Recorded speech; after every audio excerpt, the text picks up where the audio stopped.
Hi. I am Paige Lebs. I am Josh Elliott. My name is Bret Williams. And I'm Kysar. And today we're going to be reviewing Murder on the Orient Express. Plot. There's a murder on the Orient Express. There's investigation. Don't.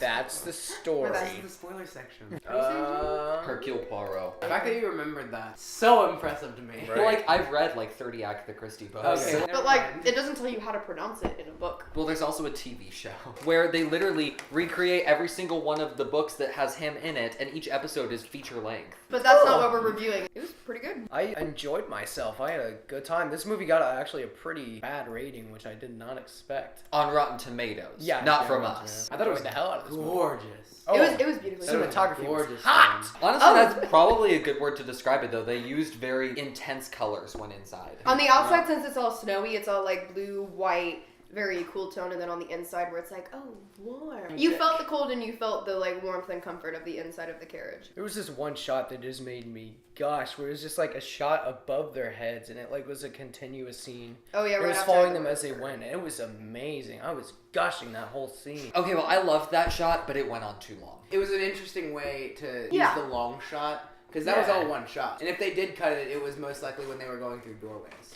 The cast is amazing. Every performance I felt was great. Like, honestly, I couldn't think of any actor in this movie who did poorly. Some of the characters weren't as fleshed out as others. They were all pivotal roles. Like, you Yeah. couldn't do the movie or the plot itself Without without them, but they kind of focused in on a few select characters and then kind of left That's the others. They in the definitely background. didn't give as much attention as they should have to some of them. Shall we go into spoilers? Yeah. Wait, Spoilers. I went into this knowing what happened. How did you guys go through this? I didn't expect what happened, honestly. I thought it was going to be at least multiple people. Yeah. But I did not expect, like, everybody to be a part of it. I realized it was going to be everyone when they all had reasons to do it, and none of them kept their story straight at all. So about halfway through the film, I was like, oh, it's all of them. Yeah, no, with me, with Yeah. all of them, it's like I figured that out when every single person had a connection to the one crime of the kidnapping and murder of the kid. I was like, oh. These people catch on quick, but Yeah. I'm just dumb. The root really like drove it home, like when I knew I was right, was when he like comes out to like do the final like interrogation of everybody and they're all sitting like it's the Last Supper and it's just Yeah. I wonder if this imagery of the last dinner people will share together is somehow related to the fact that they're all about to go to prison. But they don't go to prison. They don't. Which is well, another.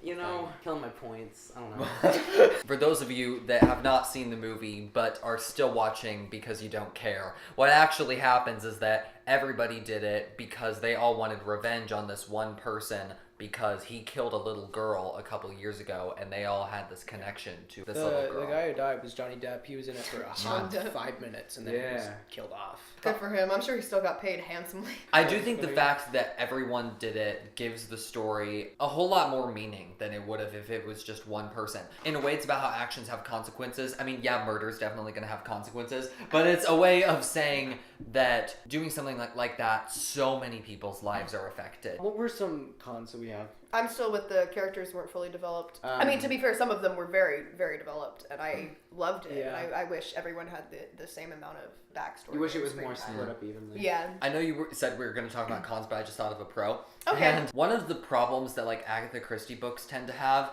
is that they can get very repetitive because in Murder on the Orient Express, the book, they literally just have like 12 chapters in a row of them doing the exact same thing, interviewing the people over and over. You can kind of get away with that in a book, but in a movie, that won't fly. And so they cleverly place them in like different locations and give certain conversations different meanings. And sometimes they put them all into montage sequences. And I thought that really helped the pacing of the movie to keep it interesting. Yeah. When they were doing the interviews, they very rarely cut away from the person being interviewed. I agree. That was also good to see, like, body language to be like, are they lying? Yeah. They all Yeah, they are. Every single one of them. That's it. Another positive from the perspective of someone who has read the books, Poirot has a very distinctive personality and they do pretty much nail it in this movie, but he never really changes much in any of the stories because fans of the novels liked him so much the way he was that the writer Agatha Christie couldn't really go anywhere with the character, so he kind of just stayed the same in all of the books.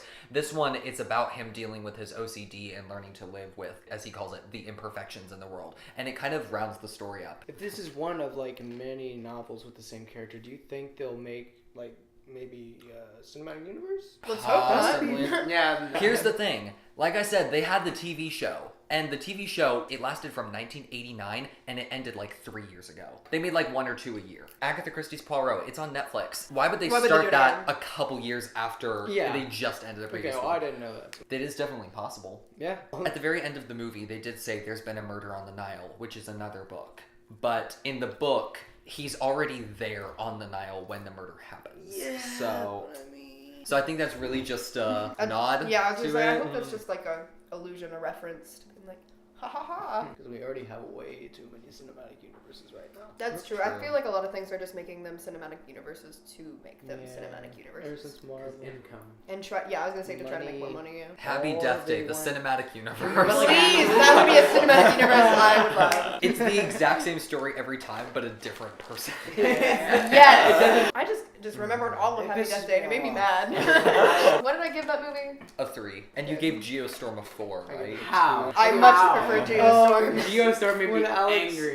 gave it a 7, you're Yep. Final verdicts. I thought Murder on the Orient Express was a just visually gorgeous film. I stayed interested for most of it. There's a few times when I kind of got a little bored. Other than that, I would say it's a 6. I would give it a 6. I enjoyed myself in this movie. I was actually really anticipating this, and I mostly got what I wanted. I give it a higher score than what Rotten Tomatoes gave it. 7. It was good. It just wasn't great in my opinion. I really liked this movie. I don't know if it's better than the book or not, but I think if you were going to adapt Murder on the Orient Express into a movie, they couldn't have really done it better. I thought it was visually stunning. As Kysar said, there were boring parts, and as Paige is about to say, characters weren't really developed enough some. I thought that they gave the story a much deeper meaning than the book did in some ways. They characterized Poirot really well, and so I was really impressed. I'll give it an 8. Yeah, I think everyone said pretty much what I was gonna say, but it was very beautifully shot, and there were a couple of very creative uses of camera work with keeping it interesting, even though